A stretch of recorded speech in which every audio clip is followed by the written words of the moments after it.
Welcome to our channel.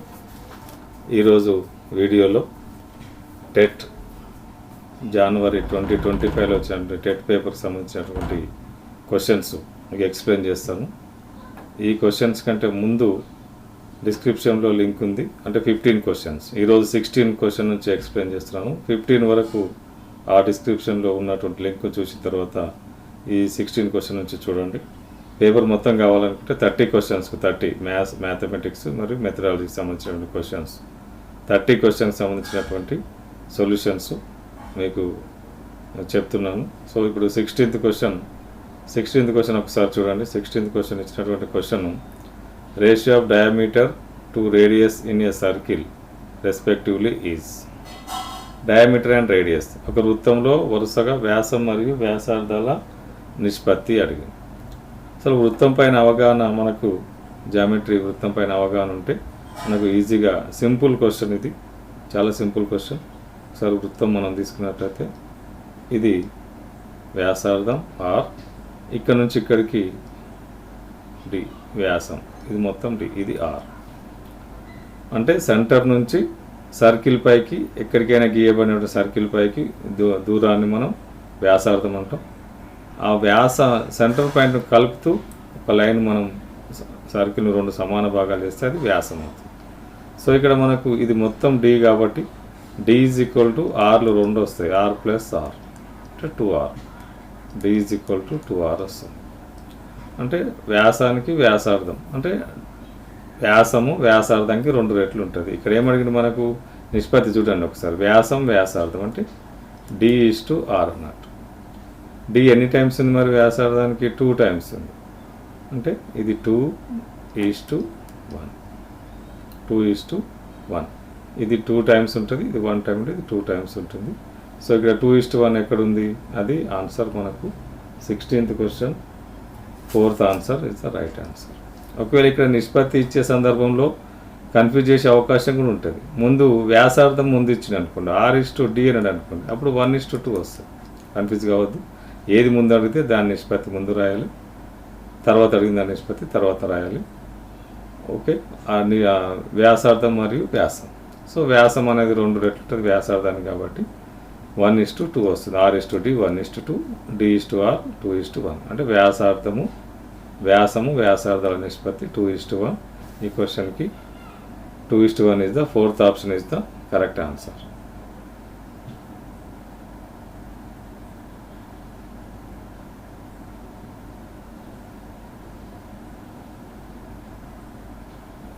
చూడండి 17th question, the number of triangular faces in a square pyramid is. ఒక చతురస్రాకార పిరమిడ్లో ఉండే త్రిభుజాకార ముఖాల సంఖ్య. అసలు పిరమిడ్ అంటే ఏంది, ప్రిజం అంటే ఏంది, పిరమిడ్ ఏంది, పట్టకం ఏంది ఒకసారి తెలిస్తే మనకు పిరమిడ్ అనేది పైన ఒక శీర్షం ఉండి బేస్ అంటే చతురస్రాకారం. ఇప్పుడు చతురస్రం మనం గీసినట్టయితే ఈ చతురస్రం ఆకారంలో ఉన్నటువంటి పిరమిడ్ ఏ రకంగా గీస్తే మనం ఇలా గీసేస్తాం. దాన్ని ప్రతి భుజం నుంచి వెళుతుంది. ఇది పిరమిడ్, చతురస్రాకారంలో ఉన్నటువంటి పిరమిడ్ ఇది. సో మరి చతురస్రాకారంలో ఉన్న పిరమిడ్ యొక్క త్రిభుజాకార ముఖాల సంఖ్య, మొత్తం దీనికి ముఖాల సంఖ్య 5. మొత్తం ముఖాల సంఖ్య 5. మరి మొత్తం ముఖాల సంఖ్య అడగట్లేదు, త్రిభుజాకారంలో ఉన్నటువంటి ముఖాల సంఖ్య ఒకటే గుర్తుపెట్టుకోండి. ఇది చతురస్రాకారంలో ఉంది కాబట్టి చతురస్రానికి ఎన్ని భుజాలు ఉంటాయి? 4 భుజాలు ఉంటాయి. ఈ ఒక్కొక్క భుజానికి ఒక్కొక్క త్రిభుజం వస్తుంది. 1 2 3 4. అంటే త్రిభుజాకార భుజాలు 4 ఉంటాయి, ఒకటి చతురస్రాకార భుజం కాబట్టి మొత్తం 5 అవుతాయి. కానీ ఇక్కడ మనకు మొత్తం ముఖాల సంఖ్య అడగట్లేదు, త్రిభుజాకార ముఖాల సంఖ్య అంటుంది కాబట్టి 4. అది 4 ఎక్కడుంది మనకు? Option 3. So 17th question option 3. దీనికి మొత్తం ముఖాల సంఖ్య అంటే మాత్రం 5 గుర్తుపెట్టుకోండి. మొత్తం ముఖాల సంఖ్య అంటే 5. ఒకవేళ త్రిభుజాకార పిరమిడ్ అనుకోండి, అది బేస్ త్రిభుజాకారంలో ఉంటే దానికి త్రిభుజానికి ఎన్ని భుజాలు ఉన్నాయి? 3 భుజాలు ఉన్నాయి కాబట్టి 3 త్రిభుజాకార ఫేసెస్ వస్తాయి. బేస్ కూడా త్రిభుజం ఉంది కాబట్టి ఇది కూడా త్రిభుజాకార ముఖమే కాబట్టి ఇది ఇక్కడ 4 వస్తాయి, దీనికి కూడా 4 వస్తాయి. ఇక్కడ చతురస్రాకారంలో ఉంది కాబట్టి దీనికి రాలేదు. సో చతురస్రాకారం ఉంటే త్రిభుజాకార ముఖాల సంఖ్య నాలుగు భుజాలకు 4 చతురస్ర త్రిభుజాకార ముఖాలు వచ్చే అవకాశం ఉంది. ఇక్కడ భూమి చతురస్రాకారం కాబట్టి ఇది కన్సిడర్ చేయండి. త్రిభుజాకారానికి కూడా 4 త్రిభుజాకార ముఖాల సంఖ్య వస్తుంది. సో 5 భుజాలు ఉన్నదనుకోండి, పంచభుజి పిరమిడ్ ఉందనుకోండి, పంచభుజిలో ఉన్నటువంటి పిరమిడ్లో త్రిభుజాకార ముఖాల సంఖ్య అంటే 5. దానికి పంచభుజి అంటే 5 భుజాలు ఉంటాయి కాబట్టి 5. సో ఆ రకంగా ఈ చతురస్రాకార పిరమిడ్లో 4 భుజాలు ఉంటాయి, 4 త్రిభుజాకార ముఖాలు ఉంటాయి.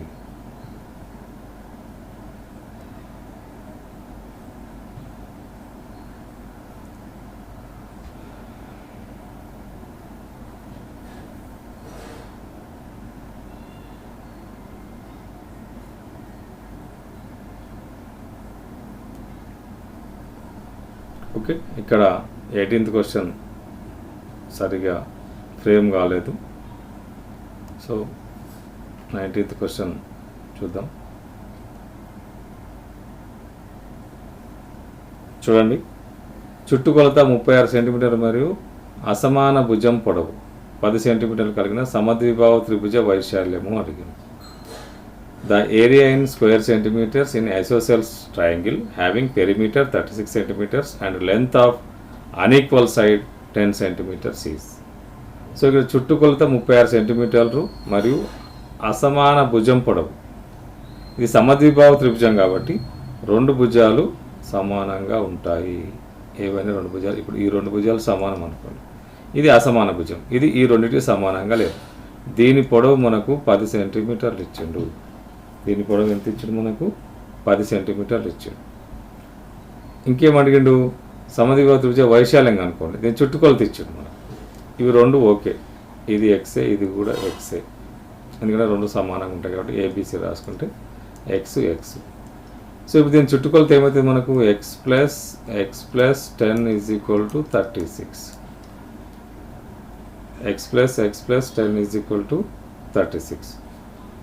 నెక్స్ట్ ఇక్కడ 2x is equal to 36 minus 10. 2x is equal to 26. x is equal to 26/2 is 13. So ఈ భుజాలు సమాన భుజాలు 13 సెంటీమీటర్స్ ఉన్నాయి. ఇప్పుడు వైశాల్యంగా అనుకోవాలి. వైశాల్యంగా అనుకుంటే సమద్విబాహు త్రిభుజం ఈ సమాన భుజాలు ఉన్నాయి కాబట్టి దీనికి మనం ఒక లంబాన్ని గీసినట్టయితే అది ఎగ్జాక్ట్లీగా మిడ్ పాయింట్కి వస్తుంది. అంటే ఇది 5 ఉంటుంది, ఇది కూడా 5 ఉంటుంది, అది సమాన భుజాలు కాబట్టి. ఇది 5, ఇది 13. అంటే ఇక్కడ మనకు ఒక లంబకోణ త్రిభుజం ఏర్పడ్డది. ఇది 13 ఉంది, ఇది 5 ఉంది. మనం పైథాగరస్ త్రికాలు చెప్పుకున్నాం. లంబకోణ త్రిభుజం వచ్చినప్పుడు పైథాగరస్ థీరం ఏ రకంగా రాయాలో కూడా మనం ఇంతకుముందు వీడియోలో చెప్పుకున్నాం. సో కర్ణం యొక్క వర్గము మిగిలిన 2 భుజాల మీద వర్గాల మొత్తానికి సమానం. కర్ణం ఏముంది ఇక్కడ? AC square. AC square is equal to AB square plus BC square. AC square మన 13 square is equal to AB ఇయలే కాబట్టి AB అట్నే రాస్తాం. AB స్క్వేర్ BC స్క్వేర్ అంటే 5 స్క్వేర్. ఇది 169 is equal to AB square plus 25. 25 ఇటు వచ్చేస్తే 169 minus 25 is equal to AB square. So 144 is equal to AB square. AB is equal to 12. 144కు square root 12. So ఇది 12, ఇది 12. So ఇప్పుడు మరి దీని వైశాల్యం ఎంత వస్తుంది మనకు? ఇప్పుడు వైశాల్యం అంటే ఇప్పుడు మన సమద్విబాహు త్రిభుజ వైశాల్యం అనుకోవాలి. దీని బేస్ ఎంత ఉంది? ఇది 12 వచ్చింది మనకు. బేస్ ఎంత ఉంది? 10 సెంటీమీటర్లు. వైశాల్యం త్రిభుజ వైశాల్యం సూత్రం ఏంది? Half into base into height. So that is equal to half base మనకు 10 సెంటీమీటర్స్ ఉంది, హైట్ 12 వచ్చింది. 2 1 జా 2 6 జా 10 6 జా 60. సో 60 ఎక్కడ ఉంది మనకు? Option 2. 19th question option 2 is the right answer. సమద్విబాహు పైథాగరస్ త్రికాలు గుర్తుపెట్టుకోలే. 5 12 13 పైథాగరస్ త్రికాలు మనం ఒకసారి గుర్తుపెట్టుకుంటే సింపుల్గా 5 12 ఇచ్చిన అనుకోండి 13 వచ్చేస్తుంది. నెక్స్ట్ 12 13 ఇస్తే 5 వస్తుంది, 5 13 ఇస్తే 12 వస్తుంది. ఆ త్రికాలు కూడా గుర్తుపెట్టుకుంటే మనం ఇంకా సింపుల్గా తొందరగా ఆన్సర్ చేసే అవకాశం ఉంటుంది.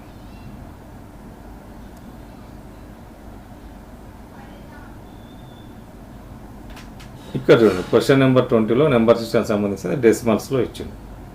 ఏంటి అది డెసిమల్స్లో ఇచ్చినటువంటి క్వశ్చన్ మనకు 1.06 హోల్ స్క్వేర్ అన్నాడు -0.94 హోల్ స్క్వేర్ అన్నాడు. ఇక్కడ చూడండి, ఇక్కడ 1.06 హోల్ స్క్వేర్ చేసి ఇంటూ చేసి మళ్ళీ 0.94 హోల్ స్క్వేర్ చేసి రెండింటిని 2 సార్లు ఇంటూ చేసి మళ్ళీ మైనస్ చేసి లెంతీ ప్రాసెస్ అవుతుంది. ఇక్కడ సింపుల్గా మనకు ఫార్ములా ఉంటుంది, a² - b² = a + b into a - b. So a అనేది 1.06, b అనేది 0.94, a + b చేయాలి మనం. a + b అంటే 1.06 + 0.94 ఇంటూ 1.06 - 0.94 అంటే a + b, ఇది a - b. a + b అంటే 1.06 0.94 అంటే 2 వస్తుంది. ఇక్కడ 1.06లోకి వెళ్ళి 0.94 సబ్ట్రాక్షన్ చేస్తే ఇక్కడ 6 వస్తుంది, ఇక్కడ 6 0.12 వస్తుంది, 0.12 వచ్చేస్తుంది. సో 0.12 అంటే 24, 2.4 వస్తుంది. 2.4 ఎక్కడుంది మనకు ఆన్సర్? 2.4 అనేది ఇక్కడ చూడండి, 2 డెసిమల్స్ ఉన్నాయి, 2.4 కాదు, 0.12 ఇంటూ 2 చేయాలి. 2 2 = 4, 2 1 = 2, 2 0 0. ఇప్పుడు డెసిమల్ ఎక్కడ డెసిమల్ ప్లేస్ ఎక్కడ మనకు ఇన్స్టేట్ చేయాలి? డెసిమల్ ప్లేస్ ఎక్కడ పెట్టాలి అంటే ఈ 2 మల్టిప్లికేషన్ నెంబర్స్లో డెసిమల్ తర్వాత ఎన్ని డిజిట్స్ ఉన్నాయి? ఇక్కడ ఒకటి ఉంది, ఇక్కడ 2 ఉన్నాయి, ఇక్కడ డెసిమల్ తర్వాత ఏం లేవు, అంటే టోటల్గా 2 డిజిట్స్ ఉన్నాయని మీనింగ్. ఆ 2 డిజిట్స్ను లెఫ్ట్ ఓవర్ చేసేసి మనం పాయింట్ పెడతాం, 0.24. Fourth option is correct. ఇక్కడ డైరెక్ట్గా మనం ఇక్కడ 12 2 = 24 అని 2.4 ఆప్షన్కి వెళ్తే మళ్ళీ రాంగ్ అయ్యే అవకాశం ఉంటుంది. కాబట్టి క్లియర్గా ఆ డెసిమల్స్ వచ్చినప్పుడు డెసిమల్ పాయింట్ ఎక్కడ పెట్టాలో చూడండి. డెసిమల్ పాయింట్ మల్టిప్లికేషన్ నెంబర్స్లో డెసిమల్ పాయింట్ తర్వాత ఎన్ని డిజిట్స్ ఉంటాయి రెండిట్లలో కలిపి. ఇక్కడ 2లో ఏమి లేవు కాబట్టి అక్కడ 2 ఉన్నాయి కాబట్టి 2 నెంబర్స్ని యూనిట్ ప్లేస్ నుంచి లెఫ్ట్ ఓవర్ చేసేసి మనం డెసిమల్ పాయింట్ రీప్లేస్ చేస్తాం.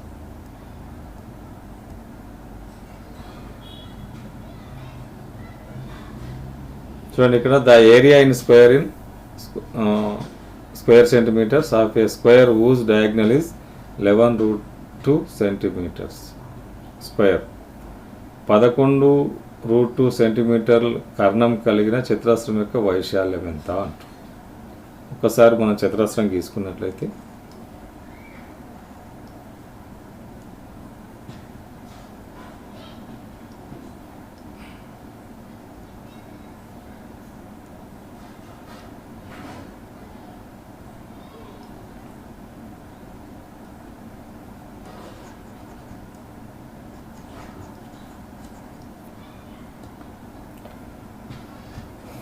చూడండి, ఒకసారి చతురస్రం మనం గీసినట్లయితే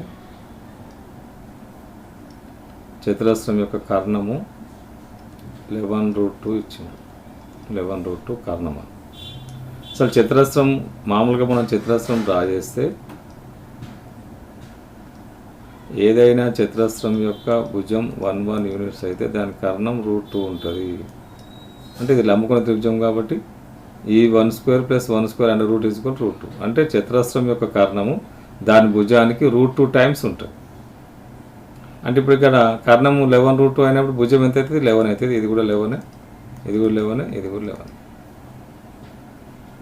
11√2 అన్నప్పుడు √2 టైమ్స్ ఉంటుంది, అంటే ఇంటూ 11, భుజాలు 11 వచ్చేస్తాయి. వైశాల్యం ఎంత అవుతుంది మరి? భుజాలు 11 వచ్చినప్పుడు a = 11 అన్నట్టు. చతురస్ర వైశాల్యం ఏంటి మనకు? a² అంటే ఎంత వస్తుంది? 11 × 11, 11 × 11 అంటే మనకు 121. 121 ఎక్కడ ఉంది ఆప్షన్ మనకు? 21లో 3 option, that is the right answer. ఎప్పుడైనా గుర్తుపెట్టుకోండి, చతురస్రం యొక్క కర్ణము భుజానికి √2 టైమ్స్ ఉంటుంది.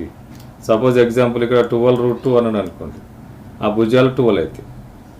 ఓన్లీ √2 ఇస్తే భుజాలు 1 వస్తాయి, 2√2 ఇస్తే భుజాలు 2 వచ్చేస్తాయి. అది ఒకసారి గుర్తుపెట్టుకుంటే చతురస్రానికి సంబంధించిన క్వశ్చన్ ఈ రకంగా కర్ణం ఇచ్చి వైశాల్యం అడిగినప్పుడు ఈజీగా మనం చేయొచ్చు. 121 is the our right answer.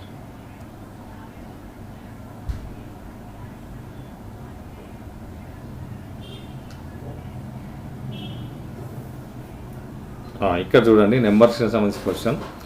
If the following number of a objects are to be shared equal among 4 children which cannot be divided equally.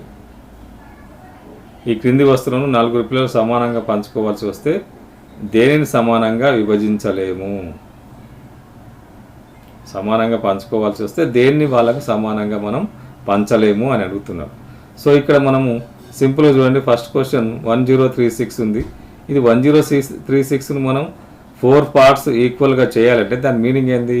4తో divisible కావాలి. 4కు డివిజిబిలిటీ రూల్ ఏంటి అనేది డివిజిబిలిటీ రూల్స్లో మనం వీడియోలో చెప్పి ఉన్నాము. అన్ని డివిజిబిలిటీ రూల్స్ ఎక్స్ప్లెయిన్ చేసిన వీడియోలో, ప్రీవియస్ వీడియోలో. సో ఇక్కడ 1036 అనేది 4 టేబుల్లో డివిజిబుల్ అవుతుందా లేదా మొత్తం మనం డివిజన్ నెంబర్ని మొత్తం 1036 నెంబర్ని డివిజన్ చేయాల్సిన అవసరం లేదు.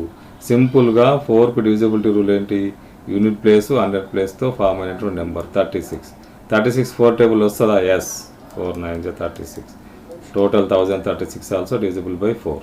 సో దీన్ని మనం ఈక్వల్గా పంచవచ్చు. కాబట్టి అది మన కరెక్ట్ ఆన్సర్ కాదు. ఈక్వల్గా పనిచేస్తున్నాం కాబట్టి ఇది మన కరెక్ట్ ఆన్సర్ కాదు. విభజించలేము అంటుంది కాబట్టి ఇది మన కరెక్ట్ ఆన్సర్ కాదు. నెక్స్ట్ చూడండి, ఇక్కడ 42 ఉంది. 1042లో ఓన్లీ 42 తీసుకుందాం. 42 తీసుకోవాలి. యూనిట్ ప్లేస్ 100 ప్లేస్తో ఫామ్ అయిన నెంబర్. అది డివిజిబుల్ అవుతుంది ఆ 4 టేబుల్లో. 4 10 40, 4 11 44 వస్తుంది. నెక్స్ట్ సో 42 అనేది 4 టేబుల్లో డివిజిబుల్ కాదు. సో 1042ను మనం 4 ఈక్వల్ పార్ట్స్ చేయలేము కాబట్టి ఇదే రైట్ ఆన్సర్. మనం ఇన్ కేస్ మనకు డౌట్ వస్తే కింద కూడా చూసుకుందాం. 1088 ఉంది. 1088 అంటే 88 4 టేబుల్ వస్తుందా? వస్తుంది. 4 2 4 2 422 88. ఇది కూడా మనం దాన్ని ఈక్వల్గా పంచగలం కాబట్టి మన కరెక్ట్ ఆన్సర్ కాదు అది. 1024 చూడండి. 24 కూడా 4 6 24 వస్తుంది. ఇది కూడా మనం ఈక్వల్గా పంచగలం కాబట్టి ఇవి రెండు, ఈ మూడింటిని ఈక్వల్గా పంచగలం మనం. ఈ సెకండ్ దాన్ని ఈక్వల్గా పంచలేము కాబట్టి అక్కడ దేనిని సమానంగా విభజించలేమంటారు కాబట్టి second option is the right. 4 టేబుల్లో 1042 అనేది ఎగ్జాక్ట్లీ డివిజిబుల్ కాదు. రిమైండర్ 0 రాదు. సో దట్ ఈస్ మన ఆన్సర్ ఈజ్ 22లో ఆన్సర్ అనేది 2042. డివిజిబిలిటీ రూల్స్ ఆల్రెడీ వీడియోలో ఉన్నాయి, ప్రీవియస్ వీడియోలో ఉన్నాయి, మీరు చూసుకోవచ్చు. ఏ టేబుల్కైనా డివిజిబిలిటీ రూల్ ఉంది. ఇక్కడ చూడండి, ఇది కూడా నెంబర్ సిస్టమ్ సంబంధించిన క్వశ్చన్. ఈ కింది వాటిలో ఏది స్థిత్యంతర ధర్మాన్ని వివరిస్తుంది అంటుంది. చూడండి ఇక్కడ స్థిత్యంతర ధర్మం క్వశ్చన్ కూడా సరిగ్గా ఫర్ ఆల్ మ్యాథ్స్ ఏదో వచ్చింది. ఇక్కడ a+b=b+c అన్నారు. ఇక్కడ 103 + 225 - 35 = 103 + 25 - 35. b+c = a × b+c = ab + ac వచ్చింది. 35 - 22 = 25 - 35 వచ్చింది. సో మనకి ఇక్కడ ఏది స్థిత్యంతర ధర్మాన్ని వివరిస్తుంది? క్రింది వాటిలో ఏది మనకు స్థిత్యంతర ధర్మాన్ని వివరిస్తుంది అని అంటున్నాం. సో ఇక్కడ స్థిత్యంతర ధర్మాన్ని ఏది వివరిస్తుంది? మనకు a+b = b+c అయితే దాన్ని మనం స్థిత్యంతర ధర్మంగా రాస్తాం. అంటే రివర్స్లో రాసినప్పుడు for all a, b belongs to n natural numbers. ఇక్కడ ఈ నెంబర్స్ ఇవ్వలే కాబట్టి ఇక్కడ మనం first answer is the right answer. ఇక్కడ 3 నెంబర్స్ వచ్చినాయి, 3 నెంబర్స్ కాదు, ఇక్కడ కూడా 3 వచ్చినాయి. లెఫ్ట్ డిస్ట్రిబ్యూటివ్ లా వస్తుంది అక్కడ. సో ఇది మనకు correct answer is the 1. 23లో 1 is the correct answer.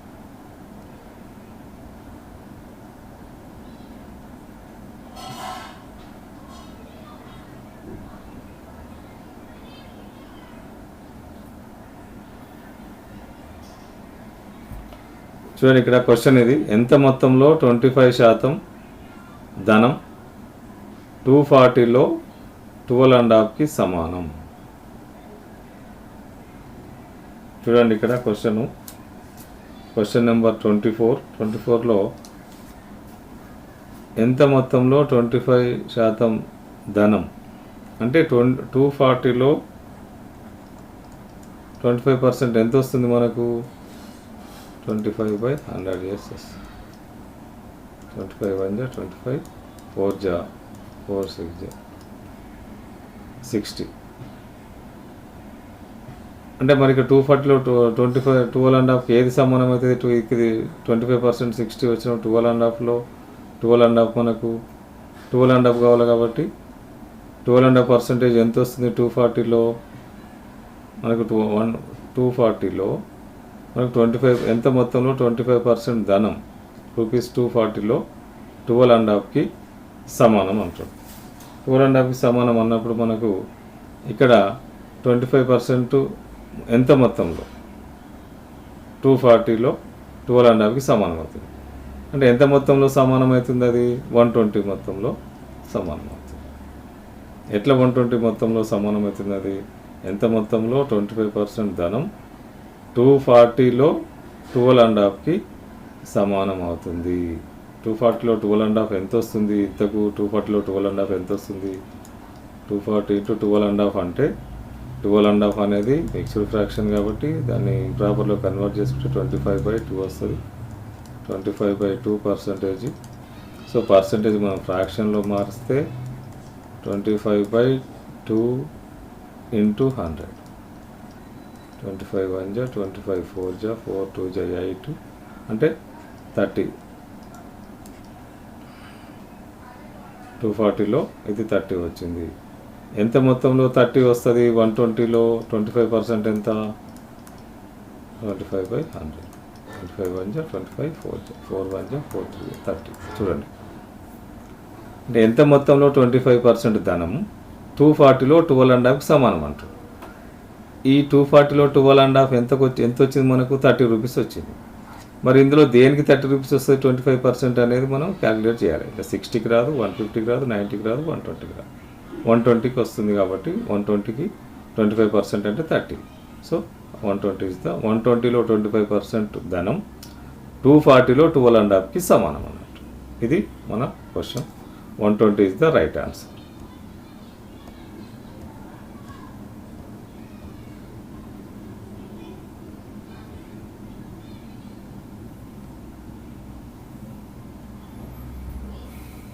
ఇక్కడ చూడండి, ఇవి మెథడాలజీకి సంబంధించిన క్వశ్చన్. 24 క్వశ్చన్స్ వరకే మనకు సబ్జెక్టు వచ్చింది మెథడాలజీ.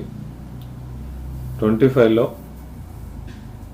ఒక ఉపాధ్యాయుడు జ్యామితిలో a+b యూనిట్ల భుజంగల చతురస్రం యొక్క వైశాల్యాన్ని బీజగణిత సర్వసమీకరణం a+b² = a² + 2ab+b² ఉపయోగించి సులభంగా గణించవచ్చని బోధించాడు. ఈ విధమైన బోధన క్రింది సహసంబంధాన్ని సూచిస్తుంది అంటుంది. ఏ సహసంబంధాన్ని సూచిస్తుంది? ఇది దైనందిన జీవితంలో మాత్రమే సహసంబంధం, గణితంలో వివిధ శాఖల మధ్య సహసంబంధం, ఇతర విషయాలతో సహసంబంధం, ఒకే శాఖలోని సహసంబంధం అంటారు.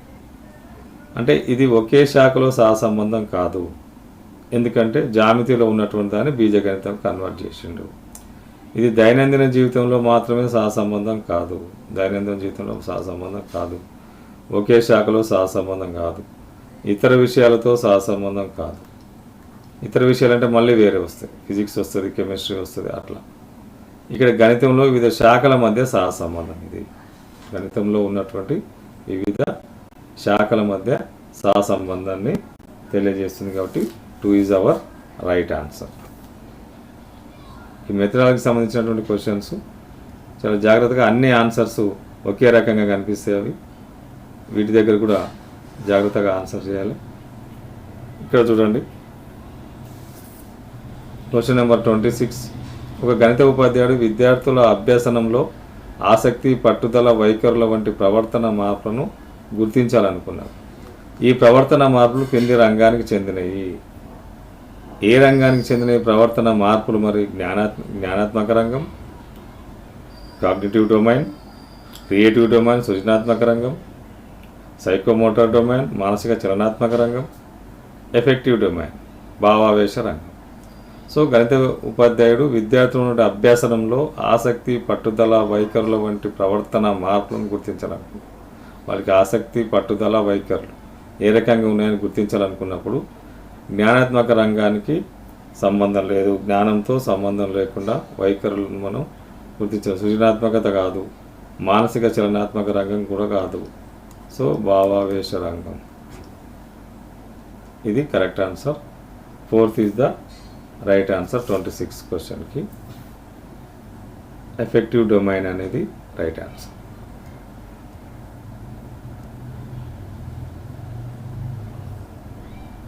చూడండి ఇక్కడ క్వశ్చన్ నెంబర్ 27లో నిర్మాణాత్మక మదింపు లక్షణం కానిది. It is not a characteristic of formative assessment. So formative assessment అనేది ఫార్మేటివ్ సమ్మేటివ్ అసెస్మెంట్స్ రన్ అవుతూ ఉన్నాయి సిసి వచ్చిన తర్వాత.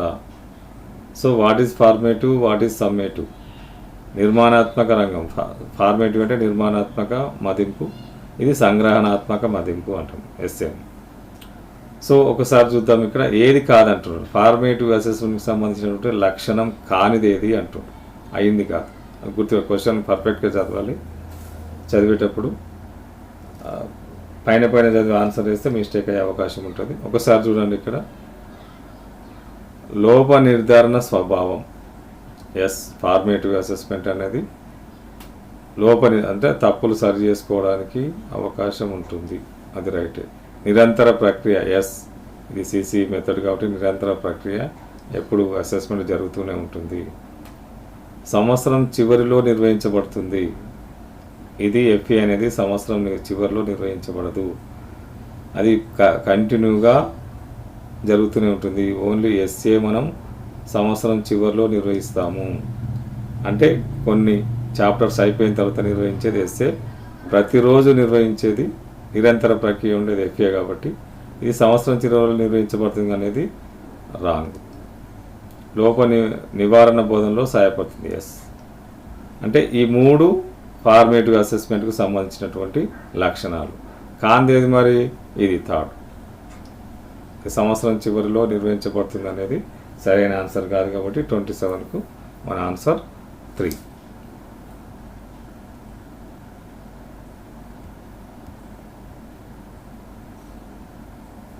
చూడండి ఇక్కడ క్వశ్చన్, ఒక ఉపాధ్యాయుడు విద్యార్థులను ఇలా అడిగాడు, ప్రతి ప్రధాన సంఖ్యను 2 సంఖ్యల వర్గాల భేదంగా వ్రాయవచ్చా లేదా వివరించండి. ఈ ప్రశ్న ప్రధానంగా వీటిని లక్ష్యంగా చేసుకుంటుంది. అంటే వివరించవచ్చా లేదా, క్వశ్చన్ క్లారిటీగా విద్యార్థులకు అర్థమయ్యే విధంగా ఉందా లేదా అని 2 సంఖ్యల వర్గాల భేదంగా రాయొచ్చా లేదా అని అంటున్నాం. రాయొచ్చు అని చెప్పారు అనుకోండి, ఎట్లా రాయొచ్చు అనే అడగచ్చు. లేదా లేదు రాయలేము అంటే ఏ రకంగా రాయలేమో చెప్పాల్సి వస్తుంది. చూద్దాం ఇక్కడ ఆన్సర్స్ ఏమిచ్చిండు. ఈ ప్రశ్న ప్రధానంగా వీటిని లక్ష్యంగా, దేని లక్ష్యం, జ్ఞాపక స్థాయి అవగాహన. జ్ఞాపక స్థాయి అవగాహన అవసరం లేదు. సర్వసమానతను గుర్తుంచుకోవాల్సిన అవసరం అసలే లేదు. వివేచన నివారించడం కాదు, అంటే కారణాలు చెప్పడం, నిరూపణలు చేయడం, దానికి రీజన్స్ చెప్పాలి. ఆ రీజన్స్కి తగిన నిరూపణలు చేయగలిగితే అప్పుడు ఒక విద్యార్థి కరెక్ట్గా దానికి సమాధానం చేసినట్టు. సో ఇక్కడ మనం ఈ మెథడాలజీ క్వశ్చన్స్లో ముందుగా ఎలిమినేషన్ మెథడ్లో కూడా రావాలి. మనకు కరెక్ట్ ఆన్సర్ తెలియనప్పుడు ఎలిమినేషన్, అది ఏది కాదు అనేది చేసుకుంటూ వస్తే మిగిలింది కరెక్ట్ ఆన్సర్ అయ్యే అవకాశం కూడా ఉంటుంది. సో ఇక్కడ దీనికి correct answer, second answer is the right answer. కారణాలు చెప్పడం, నిరూపణలు చేయడం, అంటే రీజనింగ్ క్వశ్చన్ అన్నట్టు, అది రీజనింగ్ సంబంధించినటువంటి క్వశ్చన్.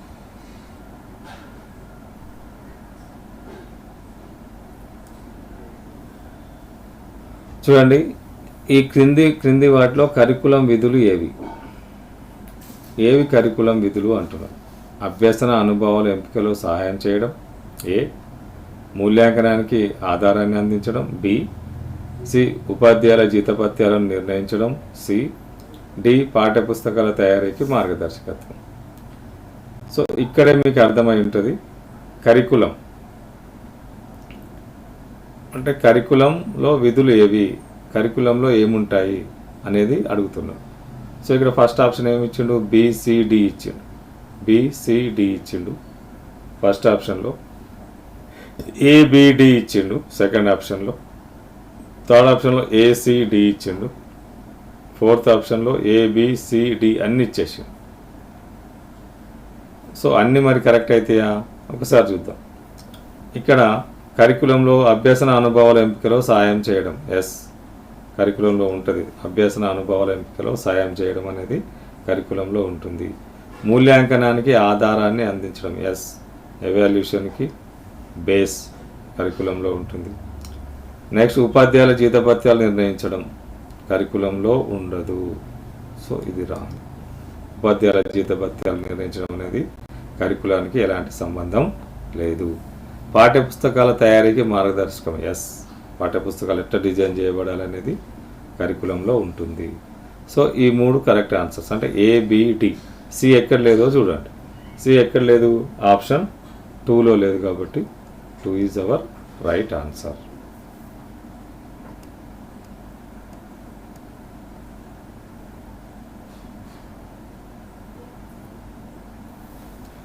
నిగమన పద్ధతి, డిడక్టివ్ మెథడ్.